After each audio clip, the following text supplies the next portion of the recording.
Hello అండి. ఈరోజు వీడియోలో మనం స్వామి వివేకానంద జీవితం సందేశం అనే బుక్లో ఉన్న మరిన్ని సందేశాల గురించి తెలుసుకుందాం.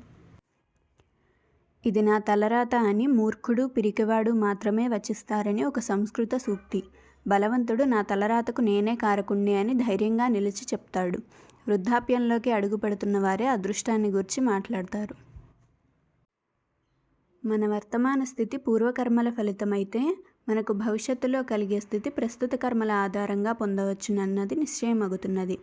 కాబట్టి పనులను ఎలా ఆచరించాలో మనం తెలుసుకోవాలి.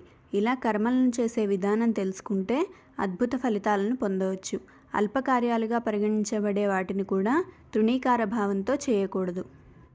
మిమ్మల్ని మీరు మహాపురుషులని భావించండి. అప్పుడు మీరు మహాపురుషులే అవుతారు. మన అందరిలో ఆ దివ్యాత్మ ఉంది. దీనిని మనం విశ్వసిస్తాం గాక. కాదు, నాకు చేత కాదు అని ఎన్నడూ అనవద్దు. మీరు అనంతులు. మీ స్వభావంతో పోల్చితే దేశకాలాలు అన్నీ అల్పమై తోస్తాయి. మీరు సర్వశక్తి సంపన్నులు. దేనిని చేపట్టితే దాన్ని సాధించగలరు. నీవేది కాగోరితే అది కాగలవు. నీవు దీనుడవని తలిస్తే దీనుడివే అవుతావు.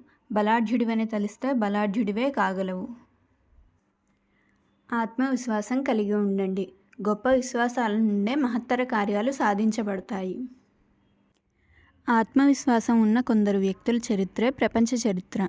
ఆ విశ్వాసం మనిషిలోని దివ్యత్వాన్ని వ్యక్తపరుస్తుంది. మీరు ఏదైనా సాధించగలరు. ఆ అనంత శక్తి అభివ్యక్తం చేయడానికి కావలసినంత ప్రయత్నం చేయనప్పుడే మీరు విఫలమవుతారు. ఎప్పుడైతే మనిషిలో నమ్మకం సన్నగిల్లుతుందో అప్పుడు మరణం ఆసన్నమవుతుంది. మనకు కావాల్సింది శ్రద్ధ. మనిషికి మధ్య తేడా శ్రద్ధలో ఉన్న తారతమ్యమే కానీ వేరేది కాదు. ఒక మనిషిని గొప్పవాడుగాను ఇంకొకరిని బలహీనుడుగాను అధముడుగాను చేసేది శ్రద్ధే. అంటే శ్రద్ధలో ఉన్న వ్యత్యాసమే. కాబట్టి ఈ శ్రద్ధ మీలో ప్రవేశించాలి. ఓ నా ధీరవత్సలారా, మీరందరూ మహత్కార్యాలు సాధించడానికే జన్మించామని విశ్వసించండి. కుక్కపిల్లల అరుపులు అనగా ఇతరులు చేసే నిందలు మిమ్మల్ని భయపెట్టకుండుగాక. అంతేకాదు, ఆకాశం నుండి పిడుగులు పడినా మీరు చెలించరుగాక. ఆత్మవిశ్వాసం కలిగి ఉండండి.